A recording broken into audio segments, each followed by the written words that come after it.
اعوذ باللہ من الشیطان الرجیم بسم اللہ الرحمن الرحیم وما كان اللہ لیعذبهم وانت فیہم صدقت یا رب العالمین ان اللہ وملائکتہ یصلون علی النبی یا ایہا الذین آمنوا صلوا علیہ وسلموا تسلیما مولاي صلی وسلم دائما ابدا على حبیبک خیر الخلق كلهم هو الحبيب الذي ترجى شفاعته لكل حول من الأهوال مقترب محمد سيد القولين والثقلين والفريقين من عرب ومن عجم فإن من جودك الدنيا وذرتها ومن علومك علم اللوح والقلم مولاي صل وسلم دائما أبدا على حبيبك خير الخلق كلهم۔ اللہ رب العزت جل جلالہ کا بے پناہ احسان ہے کہ اس نے ہم سبھی کو اپنا اور اپنے محبوب بندوں کا ذکر خیر کرنے کی توفیق عطا فرمائی۔ اللہ تعالی ہم سبھی کا آنا جانا، میرے بیٹھنا، سمجھنا اور سمجھانا اپنی بارگاہ میں قبول و منظور فرمائے اور اس نشست کو بروز محشر ہم سبھی کے لیے ذریعہ نجات بنائے۔ قرآن مجید کی بڑی معروف آیت آپ کے سامنے تلاوت کی ہے کہ بے شک اللہ اور اس کے فرشتے اپنے نبی کی ذات پر درود بھیجتے ہیں۔ اب قرآن مجید میں جو لفظ ذکر کیا گیا وہ یصلون علی النبی ہے کہ نبی پر درود بھیجتے ہیں۔ اس مقام پر یصلون علی محمد بھی کہا جا سکتا تھا کہ اللہ اور اس کے فرشتے محمد صلی اللہ علیہ وسلم کی ذات پر درود بھیجتے ہیں۔ یصلون علی رسول ہی بھی کہا جا سکتا تھا کہ اللہ اور اس کے فرشتے اپنے رسول پر درود بھیجتے ہیں، لیکن اس مقام پر نہ لفظ رسول کا استعمال کیا نہ لفظ محمد کا استعمال کیا، بلکہ یصلون علی النبی استعمال کیا۔ اس کی وجہ کیا ہے؟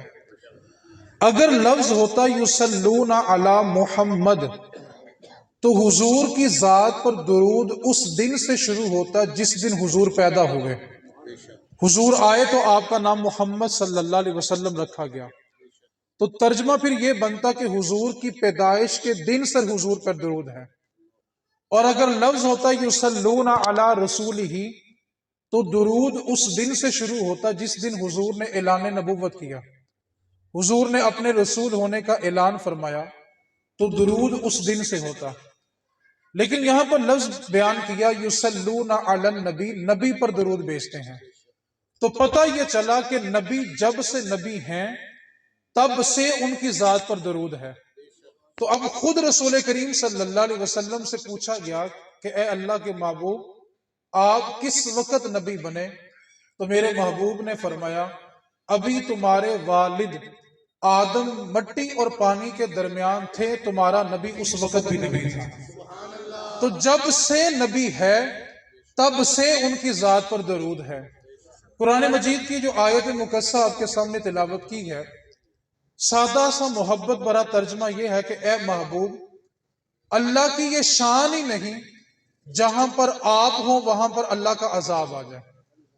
ہم قرآن مجید کا جب مطالعہ کرتے ہیں تو ایک قوم کا تذکرہ پڑھتے ہیں، جب اس نے اللہ تعالیٰ کی نافرمانی کی تو اللہ تعالیٰ نے جب عذاب دیا تو پوری کی پوری بستی کو پلٹ دیا۔ قرآن مجید میں دوسری قوم کا تذکرہ پڑھتے ہیں، جب اس نے اللہ تعالیٰ کی نافرمانی کی تو اللہ تعالیٰ نے آسمان سے ان پہ پتھروں کی بارش نازل کی۔ تیسری قوم کا جب قرآن مجید میں ہم تذکرہ پڑھتے ہیں، جب اس نے اللہ تعالیٰ کی نافرمانی کی تو اللہ نے طوفان نوح بھیجا۔ طوفان نوح اتنا سخت تھا، صرف وہ انسان، جانور اور پرندے محفوظ رہے جو نوح علیہ السلام کی کشتی میں سوار ہو گئے تھے۔ آج جو بیت اللہ ہم دیکھتے ہیں، طوفان نوح کے وقت اس بیت اللہ کو بھی اٹھا لیا گیا تھا اور ساری کی ساری زمین برابر کر دی گئی تھی۔ جب طوفان نوح ختم ہوا تھا اس کے بعد ابراہیم علیہ السلام اور اسماعیل علیہ السلام نے اس کو دوبارہ تعمیر کیا تھا۔ چوتھی قوم کا جب تذکرہ پڑھتے ہیں، جب اس نے اللہ تعالیٰ کی نافرمانی کی تو اللہ تعالیٰ نے ان کی شکلوں کو بندر کی شکلوں میں تبدیل کر دیا۔ پانچویں قوم کا قرآن مجید میں جب ہم تذکرہ پڑھتے ہیں، جب اس قوم نے اللہ تعالیٰ کی نافرمانی کی تو اللہ تعالیٰ نے ان پر سخت آندھیوں کا طوفان بھیجا، اور وہ ہوائیں اتنی سخت تھی کہ ان کی لاشیں ان کے گھروں سے اڑتی تھی اور سمندر کی تہہ میں جا کے گرتی تھی، اتنے سخت طوفان آئے۔ سوال یہ پیدا ہوتا ہے، گزشتہ امتوں نے ایک ایک گناہ کیا تو اللہ تعالیٰ نے پوری کی پوری قوموں کو تباہ کر دیا۔ جتنے گناہ پچھلی ساری امتوں نے کیے تھے نا، وہ سارے کے سارے گناہ اس امت کے دامن میں موجود ہیں۔ ایسا کوئی گناہ نہیں ہے جو پچھلی امت نے کیا ہو اور اس امت کے دامن میں موجود نہ ہو، بلکہ یہ امت تو اس سے بھی کچھ آگے چلے گئی، اور قبروں سے مردے نکال کر ان کے ساتھ بھی زنا کیا گیا۔ اس قوم کے اندر تو ہسپتالوں کی چھت سے انسانی لاشیں بھی اٹھائی گئی۔ اس قوم کے اندر تو زینب جیسی معصوم بچیاں بھی اپنا دامن نہیں بچا سکی۔ تو سوال یہ پیدا ہوتا ہے، پچھلی امتوں نے ایک ایک گناہ کیا تو پوری کی پوری قوم تباہ ہو گئی، ہم نے سب کچھ کیا، اس کے باوجود طوفان نوح کیوں نہیں آتا؟ ہم نے سب کچھ کیا، اس کے باوجود ہم پر آسمان سے پتھر کیوں نہیں برستے؟ ہم نے سب کچھ کیا، اس کے باوجود ہماری شکلیں بندر کی شکلوں میں تبدیل کیوں نہیں ہوئی؟ ہم نے سب کچھ کیا، اس کے باوجود ہم پر زمین کو پلٹا کیوں نہیں گیا؟ اگر ہم نے سب کچھ کر لیا اور ہم سب کچھ کرنے کے بعد بھی بچ گئے ہیں، تو بچنے کی صرف ایک وجہ ہے، وہ وجہ یہ ہے کہ حضور آ گئے ہیں۔ آج حضور ہیں تو ہم عذاب الہی سے بچے ہوئے ہیں۔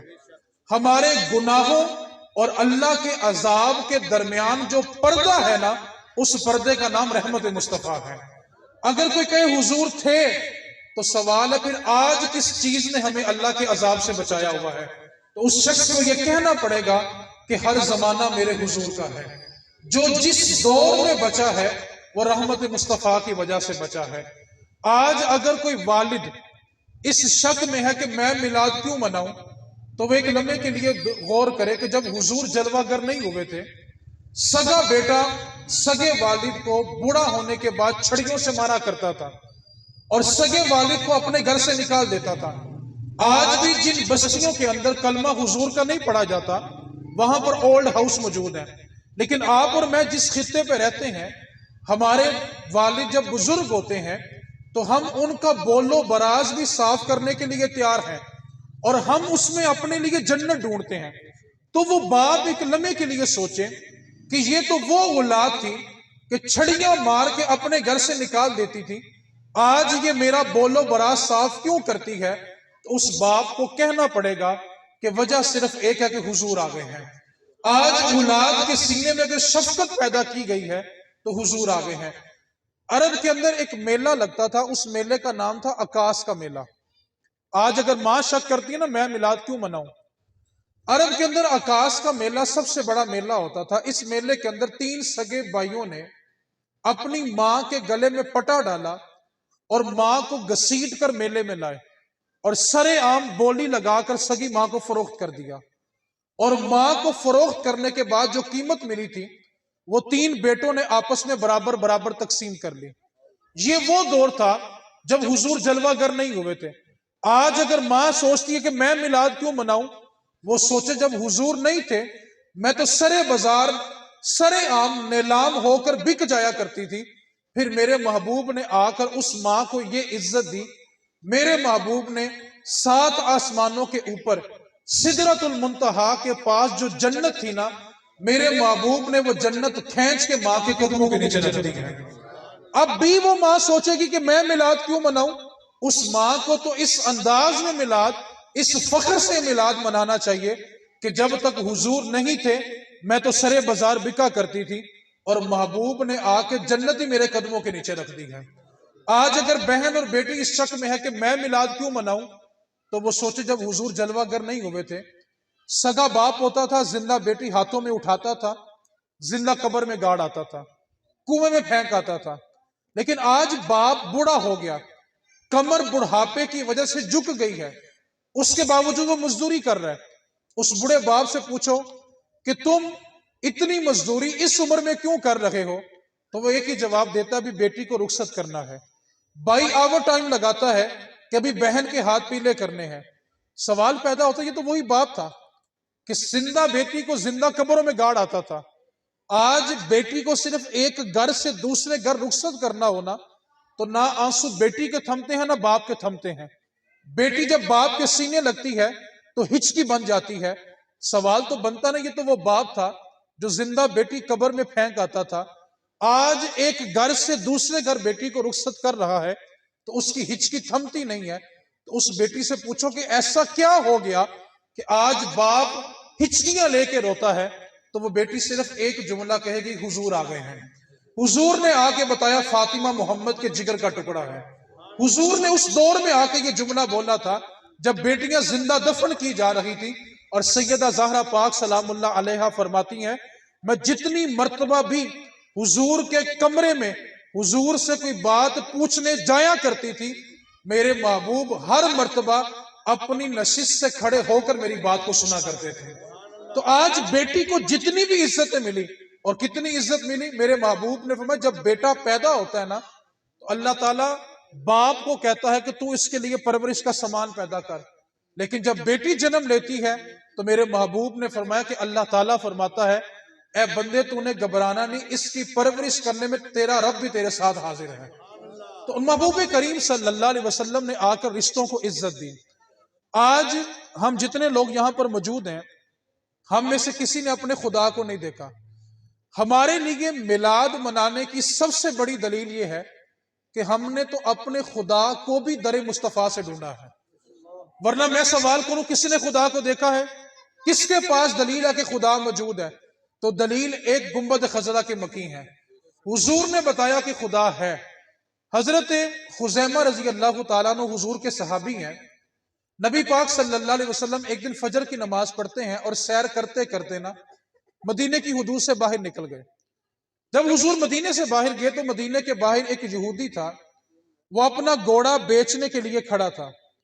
رسول کریم صلی اللہ علیہ وسلم کو وہ گھوڑا پسند آ گیا. رسول کریم نے اسے سودا طے کیا، سودا طے ہو گیا. نبی پاک صلی اللہ علیہ وسلم نے اس یہودی سے کہا کہ میں صرف سیر کرنے کی غرض سے آیا تھا، قیمت لانا یاد نہیں رہا اور گھوڑا مجھے پسند ہے، تم چند لمحے رکو، میں مدینے سے قیمت لے کر آتا ہوں، تم گھوڑا میرے سپرد کر دینا. اب حضور جب مدینے میں قیمت لینے کے لیے پہنچے تو یہودی کو کسی نے گھوڑے کی زیادہ قیمت لگا دی اور وہ اپنے سودے سے پھر گیا. اب جس وقت حضور مدینے سے قیمت لے کر پہنچے، حضور نے کہا یہ تمہاری قیمت ہے اور گھوڑا میرے سپرد کر دو. یہودی کہنے لگا میں نے تو گھوڑا بیچا کوئی نہیں ہے. اب حضور اس بات کا اقرار کر رہے ہیں کہ میں نے تم سے گھوڑا خریدا ہے اور اتنی قیمت میں خریدا ہے، اور یہودی مسلسل انکار کر رہا ہے کہ میں نے تو گھوڑا آپ کو بیچا ہی نہیں ہے. اب جب تکرار بڑا، شور بڑا، تو بازار میں جو ارد گرد کے لوگ تھے وہ جمع ہو گئے. اب یہودی نے جب مجمع لگ گیا تو اس نے موقع کو غنیمت سمجھا اور ایک جملہ بول دیا. کہنے لگا اگر آپ سچے ہیں اور آپ کا یہ دعویٰ ہے کہ آپ نے یہ میرا گھوڑا مجھ سے اتنی قیمت میں خریدا ہے تو آپ ایسا کریں کہ ایک گواہ پیش کر دیں. اگر کسی نے گواہی دے دی کہ آپ نے گھوڑا خریدا ہے تو میں گھوڑا آپ کے سپرد کر دوں گا. کیونکہ یہودی جانتا تھا جس وقت سودا طے ہوا ہے ان کے اور میرے سوا یہاں پہ تھا ہی کوئی نہیں، اور گواہ کہاں سے ملے گا. اب جب اس نے یہ جملہ بولا نا کہ گواہ مل گیا تو میں گھوڑا آپ کو دے دوں گا، جو مجمع، جو بھیڑ ارد گرد جمع تھی، ان میں سے حضور کے صحابیت خزیمہ آگے بڑھے اور عرض کرنے لگے اے اللہ کے رسول، میں گواہی دیتا ہوں آپ سچ فرما رہے ہیں، آپ نے یہ گھوڑا یہودی سے خریدا ہے اور جتنی قیمت آپ بتا رہے ہیں اتنی قیمت میں ہی خریدا ہے. اب گواہ مل گیا، یہودی نے گھوڑا حضور کو دے دیا، حضور نے قیمت دی. حضور نے گھوڑے کی لگام پکڑی اور مدینے کی طرف چل پڑے. اب حضور تشریف لے کے جا رہے ہیں، ساتھ ساتھ حضرت خزیمہ بھی ہیں. چلتے چلتے حضور نے پوچھا خزیمہ جس وقت سودا ہوا تھا میرے اور یہودی کے سوا وہاں پہ کوئی نہیں تھا، پھر تو نے یہ کیسے گواہی دے دی کہ میں سچ بول رہا ہوں اور اتنی قیمت میں ہی میں نے گھوڑا خریدا ہے؟ جواب سنیں آپ کا ایمان دوبالا ہو جائے گا. حضرت خزیمہ عرض کرنے لگے آقا آپ نے مجھ سے یہ پوچھا کہ میں نے کیسے یہ گواہی دی کہ آپ سچ بول رہے ہیں اور گھوڑا آپ نے خریدا ہے؟ تو آقا میرا جواب یہ ہے ہم نے جبریل اترتا نہیں دیکھا، آپ نے کہا آتا ہے ہم نے مان لیا. ہم نے قرآن کا نزول نہیں دیکھا، آپ نے کہا یہ قرآن ہے ہم نے مانا یہ قرآن ہے۔ آقا ہم نے جنت نہیں دیکھی، آپ نے کہا جنت ہے، ہم نے مانا جنت ہے۔ آقا ہم نے جہنم نہیں دیکھی، آپ نے کہا جہنم ہے، ہم نے مانا جہنم ہے۔ آقا ہم نے جنات نہیں دیکھے، فرشتوں کا وجود نہیں دیکھا، آپ نے کہا یہ سب کچھ ہے، ہم نے مان لیا۔ آقا اس دنیاوی سودے کی حیثیت ہی کیا ہے؟ ہم نے تو اپنا خدا نہیں دیکھا، آپ نے کہا خدا ہے، تو ہم نے بن دیکھے اپنے خدا کا وجود بھی مان لیا ہے۔ آقا ہم نے تو اپنا خدا بھی آپ کے کہنے پہ مانا ہے۔ تو سیڑھیوں کو کہتے ہیں زینہ۔ تو شاعر نے کہا کوئی چھت پہ چڑھ سکتا نہیں زینہ چھوڑ کے، کوئی چھت پہ چڑھ سکتا نہیں زینہ چھوڑ کے، اور کوئی خدا کو پا سکتا نہیں مدینہ چھوڑ کے۔ جس کو خدا چاہیے اس کو در مصطفیٰ پہ جانا پڑے گا، ورنہ ہمارے پاس کوئی دلیل نہیں کہ ہمارا خدا موجود ہے۔ علامہ اقبال کے زمانے میں ایک بندہ تھا، اس کا اعتراض بڑا عجیب و غریب تھا۔ اگر آپ اس اعتراض کو سمجھیں گے تو کالج یونیورسٹی پڑھنے والے نوجوان اس کا فائدہ اٹھا سکتے ہیں، کیونکہ آج کل بے راہ روی کا زمانہ ہے اور بہت ساری یونیورسٹیوں کے اندر لوگ خدا کے منکر ہو گئے۔ آپ کے لاہور کے اندر، گلبرگ کے اندر ایسی یونیورسٹیاں موجود ہیں جہاں میں ایک کلاس میں پڑھنے والی 50 بچیوں نے متفقہ طور پر یہ کہا کہ خدا کا وجود ہی نہیں ہے۔ ماں باپ مسلمان ہیں، نام مسلمانوں والے ہیں، ہم سمجھتے ہیں کہ ہماری اولادیں اچھی پرورش میں الحمدللہ، لیکن جب تک دین کا دامن نہیں ہوگا پرورش کام نہیں آئے گی۔ آپ نے توجہ کے ساتھ اس مثال کو سمجھنا ہے۔ اس بندے کا اعتراض یہ تھا کہ دیکھو جو بتوں کی پوجا کرتے ہیں نا، وہ سامنے بت رکھتے ہیں تو پوجا کرتے ہیں۔ سورج کو پوجنے والے سورج کو دیکھتے ہیں، آگ کو پوجنے والے آگ کو دیکھتے ہیں، ستاروں کو پوجنے والے تاروں کو دیکھتے ہیں، گائے کو پوجنے والے گائے کو دیکھتے ہیں۔ اس کا اعتراض یہ تھا کہ تم مسلمان واحد قوم ایسی ہو جو اپنے خدا کو دیکھتی نہیں ہو پھر بھی سجدہ کرتی ہو، بتاؤ تمہارا خدا ہے تو نظر کیوں نہیں آتا؟ کیا اعتراض تھا اس کا جی؟ خدا ہے تو نظر، آواز آ رہی ہے پیچھے والوں کو؟ کیا اعتراض تھا؟ خدا ہے تو نظر۔ اس نے جگہ جگہ مسلمانوں کو روکنا، ان سے پوچھنا مسلمان ہو، کیونکہ برے صغیر کا زمانہ تھا، ہندو مسلم اکٹھے رہتے تھے۔ اس نے باری باری مسلمانوں کو روکنا، مسلمان انہوں نے کہنا ہاں، کہنے لگا تمہارا خدا ہے؟ ہاں ہے، نظر کیوں نہیں آتا؟ ایک دن وہ سیال کوٹ کی گلی سے گزر رہا تھا، علامہ اقبال کے محلے سے۔ اس نے ایک مسلمان کو روکا، توجہ طلب بات ہے، کہنے لگا مسلمان ہو؟ اس نے کہا ہاں مسلمان ہے۔ کہنے لگا خدا ہے؟ مسلمان نے کہا ہاں خدا ہے۔ تو کہنے لگا خدا نظر کیوں نہیں آتا؟ اب وہ مسلمان بڑا سمجھدار تھا، اس نے کہا کہ یار ایسا کر، یہ گلی باہر نکل، بالکل سامنے نا اقبال کا گھر ہے، اقبال سے جا کے پوچھ خدا ہے تو نظر کیوں نہیں آتا۔ اب اقبال بھی تو اقبال تھا نا، اقبال اپنی کلاس میں اکثر لیٹ جایا کرتے تھے۔ تو ایک دن استاد نے کہا اقبال تم دیر سے آتے ہو، تو اقبال کہنے لگا استاد جی اقبال دیر سے ہی آتا ہے، اقبال جلدی نہیں آتا۔ اور اقبال کا عشق رسول کس درجے کا تھا، ایک دن آپ کے شاگرد نے آپ سے پوچھ لیا حضور کوہ طور افضل ہے یا رسول کریم کا حجرہ افضل ہے؟ تو اقبال جلال میں آگے اور کہنے لگے کوہ طور کو مصطفیٰ کے حجرے سے نسبت ہی کیا ہے؟ میرے حضور کے حجرے میں جو جھاڑو دیا جاتا ہے اس سے جو گرد و غبار اڑتا ہے، کوہ طور تو اس مٹی کا مقابلہ بھی نہیں کر سکتا، کیونکہ یہ حجرے رسول ہے۔ اور علامہ اقبال کا عشق کس درجے کا تھا، علامہ اقبال جب کلیم اور حبیب سمجھانے پہ آئے تو کہنے لگے دیکھو کلیم وہ ہوتا ہے جس کو 40 راتیں کوہ طور پر جا کر اللہ کی تجلی کا انتظار کرنا پڑتا ہے۔ سورہ بقرہ پڑھ کے دیکھیں، 40 لیلہ، موسیٰ علیہ السلام نے 40 راتیں کوہ طور پر جا کر چلہ کیا تھا، اعتکاف کیا تھا، اور 40 راتیں انتظار کرنے کے بعد اللہ تعالیٰ نے اپنی ذاتی نہیں، کیونکہ اللہ خود ذات ہے، رحمان ہونا رحیم ہونا اس کی صفات ہے، اللہ نے ذاتی تجلی نہیں دی تھی، اللہ نے اپنی صفاتی تجلی، اور صفاتی تجلی کا کروڑواں حصہ کوہ طور پر نازل کیا تھا۔ طور جل کر راکھ ہو گیا اور موسیٰ علیہ السلام بے ہوش ہو کے زمین پر تشریف لے آئے۔ ایک تجلی اور اس تجلی کا کروڑواں حصہ کوہ طور پر پڑا۔ اس کو دیکھنے کے بعد موسیٰ علیہ السلام کی نظر کا کمال یہ تھا کہ 27 میل دور کالی رات میں کالے پتھر پہ جو چونٹی رینگا کرتی تھی، 27 میل دور موسیٰ علیہ السلام اس کو دیکھ لیا کرتے تھے۔ یہ کلیم اللہ ہے جنہوں نے صفاتی تجلی کا کروڑواں حصہ دیکھا تو نظر اتنی تیز ہے 27 میل دور کالی رات میں کالے پتھر پہ جو چونٹی رینگا کرتی ہے کلیم اللہ اس کو بھی دیکھتے ہیں تو سوچو مصطفیٰ کی نظر کا کمال کیا ہوگا جو سامنے بیٹھ کے اپنے رب کی ذات کو دے کر آیا ہے۔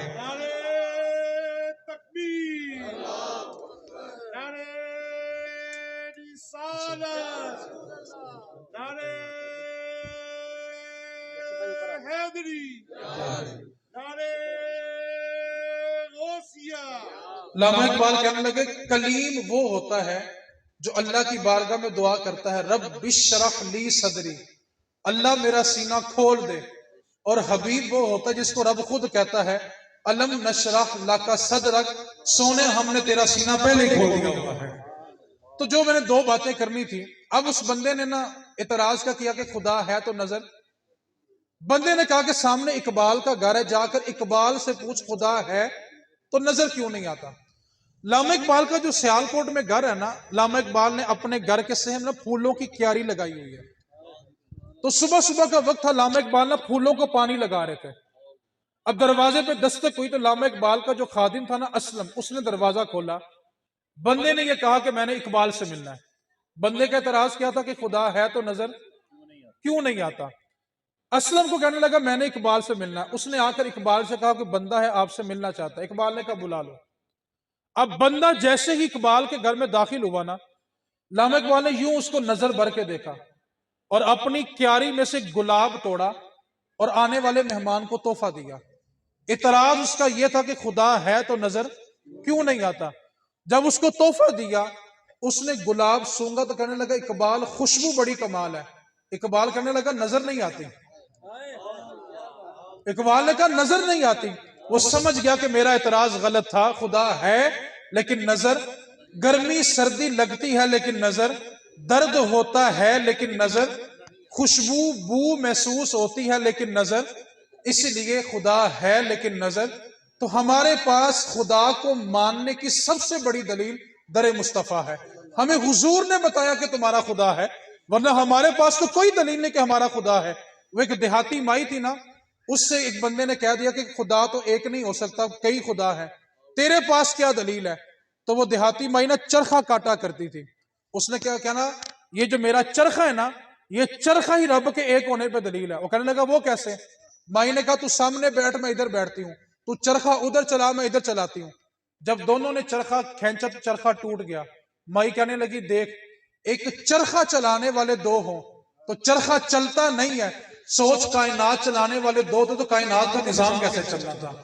موسیٰ علیہ السلام کوہ طور پہ گئے اور بڑی عجیب خواہش کا اظہار کیا، اللہ تیرا اعلان ہے لا تاخذہ سینۃ ولا نوم، تجھے نیند بھی نہیں آتی، تجھے اونگ بھی نہیں آتی، تو مسلسل نظام کائنات چلا رہا ہے، ہمیشہ سے ہے اور ہمیشہ رہے گا، تو یہ مسلسل نظام کائنات کیسے چل رہا ہے؟ نہ تجھے اونگ آتی ہے نہ تجھے نیند آتی ہے۔ اللہ تعالیٰ میں موسیٰ ایسا کرو ایک شیشہ پکڑو اور طور پہ کھڑے ہو جاؤ، اور جب تک تیرے رب کا حکم نہ آئے طور کو چھوڑنا نہیں ہے۔ موسیٰ علیہ السلام نے شیشہ ہاتھوں پہ رکھا اور کھڑے ہو گئے، کھڑے رہے، بشری تقاضا تھا، نیند کا جھٹکا لگا، شیشہ گرا ٹوٹ گیا، فوراً رب نے کلام فرمایا موسیٰ دیکھ تجھے نیند کا ایک جھٹکا لگا تو تو ایک شیشہ نہیں سنبھال سکا، سوچ تیرا رب سونے والا ہوتا تو کائنات کا نظام کس نے سنبھالنا تھا۔ تو اللہ رب العزت کو ماننے کی ہمارے پاس سب سے بڑی دلیل ذات مصطفیٰ کی ہے۔ اس واسطے ہم نے اپنے خدا کو مانا تو در مصطفیٰ سے مانا ہے۔ اس بات کو یاد رکھیں، اہل سنت کا عقیدہ ہے نبی پاک کی آمد کی خوشی کرنے کے لیے میلاد منانا فرض نہیں ہے، جلوس میں جانا بھی فرض نہیں ہے، لیکن خوش ہونا فرض ہے۔ ایک بندہ میلاد میں نہیں آیا کوئی اعتراض نہیں، جلوس میں نہیں گیا کوئی اعتراض نہیں، وہ کم از کم گھر بیٹھ کے چہرے پہ مسکراہٹ تو لائے نا کہ میرے حضور آ گئے ہیں، اپنے کمرے میں خوش ہو کے حضور آ گئے ہیں۔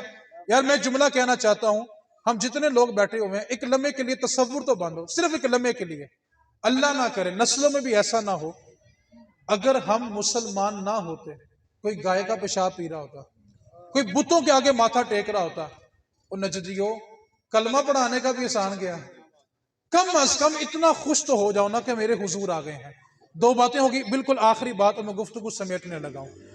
ہم مسلمان ہونے کے ناطے، انسان ہونے کے ناطے اپنی اولاد کو سبھی کچھ دیتے ہیں، اپنی حیثیت، اپنی طاقت، اپنی ہمت، اپنی اوقات سے بڑھ کر اپنی اولاد کو دیتے ہیں۔ جو چیز بندے کے اپنے پاس نہیں ہے نا، اولاد مانگے تو اولاد کو وہ بھی دیتے ہیں۔ باپ جب اپنی بیٹی کو رخصت کرتا ہے نا، تو بیٹی کو قرآن کے سائے میں رخصت کرتا ہے۔ کسی بھی ذی شعور بندے سے پوچھو کہ قرآن کا سایہ ہی کیوں کیا، تو اس کا جواب یہ ہوتا کہ قرآن کے سائے میں اس لیے رخصت کیا، قرآن کی برکت ہوگی تو بیٹی کی زندگی میں سکون ہوگا۔ سوچو یار، جو قرآن سر کے اوپر ہو تو اتنی برکتیں ہیں، وہ قرآن سینے کے اندر ہو تو کتنی برکتیں ہوں گی۔ ہم نسلوں کو نہ صرف سایہ دے رہے ہیں، تعلیم نہیں دے رہے، اور اس کا نقصان کیا ہوا؟ جو نقصان ہے صرف میں اس کی طرف توجہ دلا کے گفتگو سمیٹنے لگا ہوں۔ ہم نے جب نسلوں کو دین نہیں نہ دیا، دین سے بچا بچا کے نسلوں کو جوان کر دیا، نقصان یہ ہوا کہ جب باپ کی میت گھر کے صحن میں پڑی ہوتی ہے نا، جوان 4-5 بچے ہوتے ہیں، اور وہ باپ کے ارد گرد کھڑے ہو کے نا کسی کو ٹیلی فون کرتے ہیں اور کہتے ہیں کہ آ کر ابو کو غسل دے دو۔ اس بندے نے زندگی میں کچھ نہیں کمایا، جس کے مرنے کے بعد اس کے بچے اس کو ہاتھ لگانے کے لیے بھی تیار نہیں ہیں۔ آپ تصور تو کریں، ایک بندے نے ساری زندگی اپنی اولاد کے لیے گزار دی ہے، اور اس کی اولاد اس کو مرنے کے بعد ہاتھ لگانے کے لیے بھی تیار نہیں ہے۔ ماں ساری زندگی بیٹیوں کا جہیز بنانے کے لیے گزار دیتی ہے، بیٹیاں کانٹے چوڑیاں اتارنے کے لیے تو آگے آتی ہیں بیٹیاں، لیکن ماں کو نہلانے کے لیے آگے نہیں آتی۔ تو کم از کم نسلوں کو اتنا دین ضرور دے دینا کہ مرنے کے بعد غسل کے لیے ترسنا نہ پڑے۔ آج باپ کو 1000 روپیہ اجرت دے کے نہلایا جا رہا ہے، وہ باپ جس نے اپنا سب کچھ وار کے اپنی اولاد کو دے دیا۔ آپ ایک لمحے کے لیے تصور کریں، جس اولاد کے لیے آپ سب کچھ کر رہے ہیں، آج آپ کو آنکھیں بند کرنی پڑ جائیں، کیا آپ کا بیٹا آپ کا جنازہ پڑھنے کے بھی قابل ہے؟ اگر نہیں ہے تو اس سے بڑی بندے کی غربت ہی کوئی نہیں ہے کہ اس کی میت گھر کے صحن میں پڑی ہوئی ہے اور جوان بیٹے اس کو ہاتھ لگانے کے لیے بھی تیار نہیں ہے۔ اولاد کو رسم و رواج سے نکال کر دین دیں، سب سے بڑا نقصان یہ۔ جس وقت ماں باپ بیچارے قبر میں پھنسے ہوتے ہیں نا، اس وقت اولاد چاولوں کی پلیٹیں بانٹنے کے لیے تیار ہو جاتی ہے، لیکن باپ کے سرانے بیٹھ کے قرآن کا رکوع پڑھنے کے لیے تیار نہیں ہے۔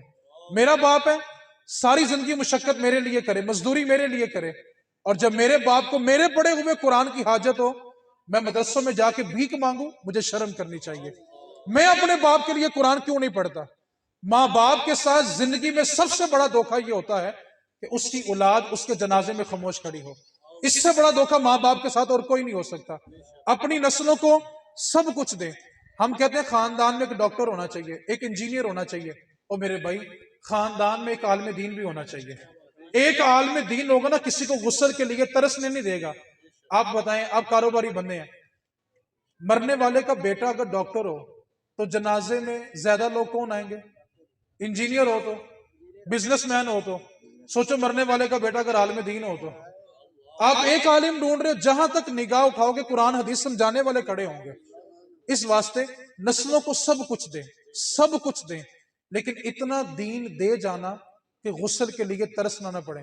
اس کے لیے کوئی 9 سال کا ڈپلومہ ضروری نہیں ہے۔ اپنے محلے کے امام کے پاس اپنے بیٹے کو لے جائیں اور کہیں قاری صاحب اس کو بتائیں کہ مردے کو نہلاتے کیسے ہیں، کیونکہ جب میں جاؤں تو میرا بیٹا مجھے نہلائے۔ نصیحت یاد رکھنا، نہلانے والا بیٹا ہونا تو کسی کو بتائے گا نہیں کہ میرا باپ ایسا تھا۔ کوئی عیب نکل بھی ہے تو پردہ ڈالے گا، اپنا بتاتا نہیں اور غیر کبھی چھپاتا نہیں۔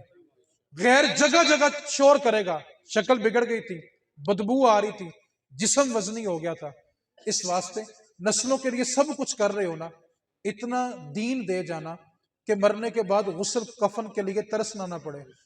بیٹوں کی بیٹیوں کی ہچکیاں اور آنسو آپ کی بخشش نہیں ہے۔ ایک بیٹا آپ کے غم میں سارا دن روئے، وہ آپ کی بخشش نہیں ہے۔ اور اہل سنت ہونے کے ناطے، یہ میرے سارے بھائی موجود ہیں، اس چیز کے گواہ بھی ہیں، آپ بھی معاشرے میں رہتے ہیں، اس چیز کو جلدی سمجھیں گے۔ ہم سنی ہیں، اللہ کا شکر ہے۔ اہل سنت والوں نے اپنے مرنے والوں کے ساتھ جو سب سے بڑا ظلم کیا وہ یہ تھا، ہم نے اپنے مرنے والوں کو چند دیگوں میں بند کر دیا۔ ہم نے سمجھا کہ سال بعد 2 دیگیں پکائیں گے، مہمان اکٹھے کریں گے، حق ادا ہو گیا۔ آپ مجھے ایک بات تو بتائیں، مرنے والا دیگوں کا منتظر ہے کہ بیٹے کی نماز کا منتظر ہے؟ برادری ساری بلا لی, کھانا 50,000 کا بنا لیا, اور سگے بیٹے نے بیٹھ کے قرآن کے ایک رکوع نہیں پڑھا. اور ظلم کی انتہا بلا کیا ہے, سارے مہمان دعا مانگ رہے ہوتے ہیں, جس کا باپ مرا ہوتا ہے نا وہ لوگوں کی جوڑیوں میں پھر رکھ رہا ہوتا ہے, اس کو اس وقت بھی باپ کے لیے دعا مانگنا نصیب نہیں ہوتا. اولاد کو اتنی نصیحت کر کے جانا کہ کلوں کے چنے آئیں, کھانا بنے یا نہ بنے, جس وقت تیرے ماں باپ قبر میں حساب میں پھنسے ہونا, ان کے سرانے کھڑے ہو کے اللہ کا قرآن پڑھ لینا. میرے نبی نے فرمایا جب زمین والے آسمان کی طرف دیکھتے ہیں تو ستارے چمکاتے ہیں تو بڑے خوبصورت لگتے ہیں. میرے حضور نے فرمایا جب آسمان کے فرشتے زمین کی طرف دیکھتے ہیں تو وہ گھر ستاروں کی طرح چمک رہے ہوتے ہیں جن گھروں میں اللہ کا قرآن پڑھا جا رہا ہوتا ہے. اب تصور کر, نیچے ماں سے پوچھا جا رہا بتا تیرا رب کون ہے, اوپر بیٹا بیٹھ کے پڑھ رہا ہو الرحمن الرحیم. بتاؤ ماں باپ کی قبر آسان ہوئی کہ نہیں ہوئی؟ تو اولاد کو رسم و رواج دیں, لیکن اس سے بڑھ کر دین دیں کہ مرنے کے بعد غسل کے لیے نہ ترسنا پڑے. آپ نے سب کچھ اولاد کو دیا نا, اس جملے پہ توجہ کر کے آج جانا ہے ایک لمحے کے لیے. آج آنکھیں بند کرنی پڑ گئی, کیا بیٹا میری میت کو ہاتھ لگائے گا؟ میں درد سے کہنا چاہتا ہوں, جس اولاد کی خاطر زندگی گزار رہے ہو نا, جس صابن کے ساتھ سگے باپ کو نہلایا جاتا ہے نا, بچے وہ صابن اپنے گھر میں نہیں رکھتے. باپ کے کفن کا بچا ہوا کپڑا اپنے گھر میں نہیں رکھتے. ماں باپ کے بدن سے اترے ہوئے موبائل ابو کی نشانیاں رکھ لیا, لیپ ٹاپ پاپا کی نشانیاں رکھ لیا, گاڑی پاپا کی نشانی گاڑی بھی رکھ لی, اور جو کپڑے اترے وہ غریب کو دے, وہ تیرے باپ کی نشانی نہیں تھی. جوتے تو نے غریب کو دے, وہ تیرے باپ کی نشانی نہیں تھی. اور میرے بھائی ماں باپ کے بدن سے جو کپڑے اترتے ہیں نا, اولاد یوں اٹھاتی ہے یوں 2 انگلیوں سے, اس کو تو پورا ہاتھ کوئی نہیں ڈالتا کہ مردے کے کپڑے ہیں. آپ نے جس اولاد کو چوم چوم کے جوان کر دیا, وہ تو آپ کے کپڑوں کو ہاتھ لگانے کے لیے تیار نہیں ہوگی. اس واسطے رسم و رواج سے نکال کر اتنا دین دے دینا کہ مرنے کے بعد غسل کفن کے لیے ترسنا نہ پڑے. آج کی نشست کا بس یہی پیغام ہے. مجھے مولا علی کی شان کے بارے میں کہا گیا, میں صرف ایک بات سنانا چاہتا ہوں. مولا علی رضی اللہ تعالیٰ عنہ جب فتح مکہ ہوگی نا, نبی پاک صلی اللہ علیہ وسلم نے خانہ کعبہ کے صحن میں 360 بت لگے ہوئے تھے اور 2 تصویریں لگی ہوئی تھی, ایک ابراہیم علیہ السلام کی, ایک اسماعیل علیہ السلام کی, بڑی بڑی تصویریں لگی ہوئی تھی. اور میرے نبی پاک نے اپنے ناخن مبارک سے ان کو کھرچا, تصویروں کو. اب بت جو تھے نیچے والے تو توڑ دیے گئے, جو بت اوپر لگے ہوئے تھے حضور نے فرمایا مولا علی سے, اے علی تو میری پشت پر سوار ہو, آج میرے کندھوں پہ آ. آپ تصور کریں مکہ فتح ہو تو علی مصطفیٰ کے کندھوں پہ ہیں, اور غار سور پہ جانا ہو تو حضور ابو بکر کے کندھوں پہ ہیں.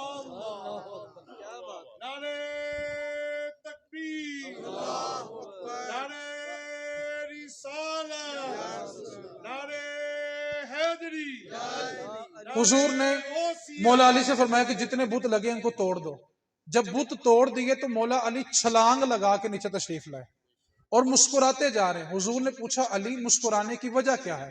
امام جلال الدین سیوطی نے خصائص الکبریٰ میں لکھا ہے, مولا علی مسکراتے مسکراتے فرمانے لگے, عرض کرنے لگے اللہ کے رسول, اے محبوب کائنات, مسکرا اس لیے رہا ہوں اتنی بلندی سے گرا ہوا کچھ بھی نہیں. پوچھا کتنی بلندی تھی؟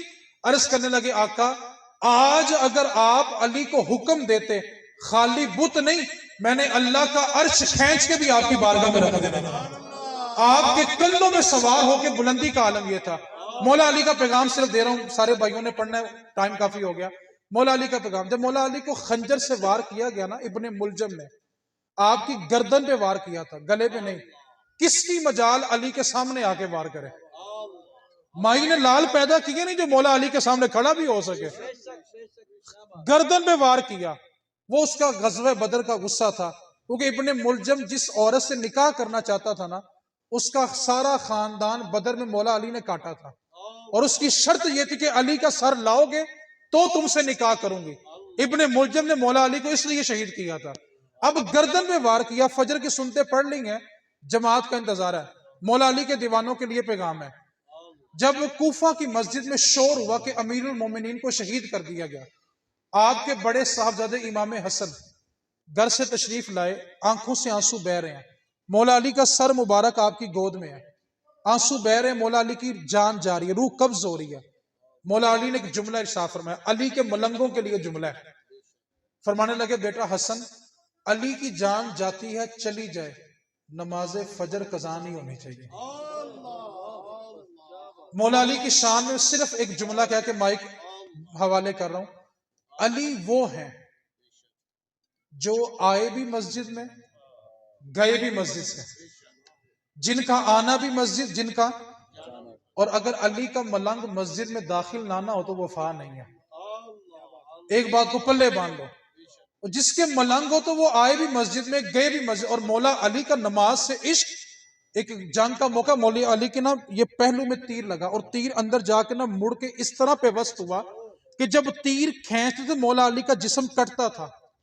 طبیب بلایا گیا کہ تیر نکالنا ہے، طبیب نے کہا دو صورتیں تیر نکالنے کی، پہلی صورت تو یہ کہ ان کو رسیوں سے کسی درخت سے باندھو، اتنی شدت کی تکلیف ہوگی کہ برداشت نہیں ہونی، پہلی بات ہے کہ رسیوں سے باندھ دو میں تیر کھینچ دیتا ہوں، یا دوسری صورت یہ ہے باندھنا نہیں ہے تو میں ایک دوائی تیار کرتا ہوں، چند لمحوں کے لیے بے ہوشی ہوگی، میں تیر ان کا نکال دوں گا۔ مولا علی مسکرا پڑے، فرمایا سنو، نہ رسیوں سے باندھنے کی حاجت ہے نہ بے ہوش کرنے کی حاجت ہے، ابھی مؤذن نے اللہ اکبر کہنا ہے، علی اللہ اکبر کہہ کے ہاتھ باندھے گا، جب علی نماز شروع کر لے تم تیر کھینچنا علی کو محسوس بھی نہیں ہوگا۔ آپ نے نماز لی تھی، تیر کھینچا گیا، آپ کو محسوس بھی نہیں ہوا، کیوں کہ آپ فرمایا کرتے تھے جب میرا جی چاہتا ہے کہ میں اپنے رب سے باتیں کروں تو میں اس کی نماز پڑھتا ہوں، اور جب میرا جی یہ چاہتا ہے کہ میرا رب مجھ سے باتیں کرے تو میں اس کا قرآن کھول کے بیٹھ جاتا ہوں، کیونکہ قرآن میں اللہ اپنے بندوں سے باتیں کر رہا ہے۔ 3 پیغام تھے، آج ہم عذاب سے بچے تو وجہ صرف ایک ہے کہ حضور آ گئے ہیں۔ نمبر 2، اولادوں کو اتنا دین دے دینا کہ مرنے کے بعد غسل کفن کے لیے ترسنا نہ پڑے، اور علی کا ملنگ وہی ہوگا جو نماز پڑھے گا۔ خالی دمالے ڈالنے سے کوئی علی کا ملنگ نہیں بن جاتا، انگوٹھیاں پہننے سے کوئی علی کا ملنگ نہیں ہوتا، خالی قوالیاں کرانے سے بھی کوئی علی کا ملنگ نہیں ہوتا۔ جتنا پیسہ ہم نے قوالوں پہ ضائع کیا نا، اگر اتنے مدارس بنائے ہوتے آج جہالت نہ ہوتی۔ دوسری کمپنی کے لوگوں کے پاس ہر بات کی دلیل ہے، کمپنی سے مراد سمجھ رہے ہیں نا، الفاظ کے پردوں میں جن سے مخاطب ہوں میں، وہ جان تو گئے ہوں گے کیوں نام لیا جائے، ان کے پاس ہر بات کی دلیل ہے، سنیوں کے پاس کیوں نہیں ہے؟ کیوں بلا؟ وہ لوگ اپنا پیسہ قوالوں پہ ضائع نہیں کرتے، وہ اپنے علماء کو سنتے ہیں، وہ دین سیکھتے ہیں۔ اس لیے آپ مدارس کو آباد کریں، دین سیکھیں، آپ کے پاس بھی ہر بات کی دلیل ہوگی۔ اب جس کے جی میں آئے وہ حاصل روشنی کرے، اب جس کے جی میں آئے وہ حاصل روشنی کرے۔ ہم نے تو دل جلا کے سر عام کر دیا، وما علینا الا البلاغ المبین۔